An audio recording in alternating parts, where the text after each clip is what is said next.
Assalamualaikum dan salam hormat, kembali bersama Jabatan Meteorologi Malaysia untuk informasi cuaca yang terkini. Baik, kita mulakan laporan cuaca pada pagi ini dengan melihat terlebih dahulu status cuaca panas di Semenanjung Malaysia. Dilihat pada ketika ini Jajahan, Tanah Merah dan juga Kuala Krai masih lagi berada dalam kategori amaran tahap 1 iaitu tahap berjaga-jaga dengan suhu harian maksimum sekitar 35 hingga ke 37 darjah Celsius bagi 3 hari berturut-turut. Oleh itu, penduduk setempat yang tinggal di kawasan berkenaan dinasihatkan untuk minum air dengan secukupnya dan juga elakkan aktiviti pembakaran terbuka. Baiklah, seterusnya kita lihat pula paparan imej kemerada bagi tinjauan cuaca terkini.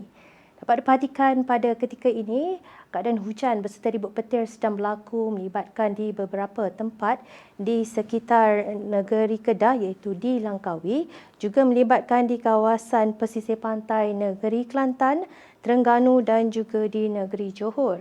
Keadaan hujan yang berlaku di bahagian perairan negeri Pahang ini pula boleh memasuki kawasan pesisir pantai negeri Terbabit dalam jangkaan masa 10 hingga 30 minit sahaja lagi. Dan keadaan cuaca hujan yang berlaku pada pagi ini dijangka boleh berlarutan sekurang-kurangnya sehingga ke lewat pagi nanti.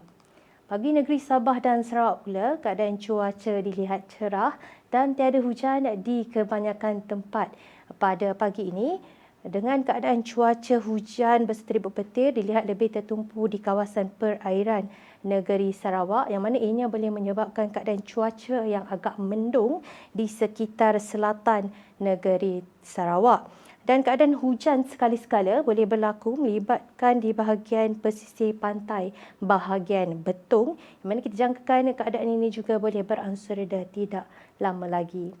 Bagi jangkaan hujan bagi sebelah petang nanti pula, Met Malaysia menjangkakan keadaan cuaca ribut petir beserta hujan boleh berlaku melibatkan di beberapa tempat di keseluruhan negeri di Semenanjung Malaysia. Dan keadaan intensiti yang lebih tinggi dijangkakan boleh berlaku melibatkan bahagian utara Semenanjung Malaysia, juga melibatkan bahagian pedalaman negeri Sarawak. Keadaan hujan juga dijangka boleh berlaku di selatan negeri Sarawak, pedalaman negeri Sarawak dan juga di kebanyakan bahagian di negeri Sabah. Dan keadaan cuaca hujan beserta ribut petir ini dijangkakan boleh berlarutan sehingga ke awal malam nanti. Baiklah, ini sahaja yang boleh saya kongsikan dengan anda. Jangan lupa untuk ikuti kami di laman Facebook, Instagram, X dan juga YouTube rasmi Met Malaysia. Sekian melaporkan Khairatun Nisa Syamsuddin. Assalamualaikum dan salam Malaysia Madani.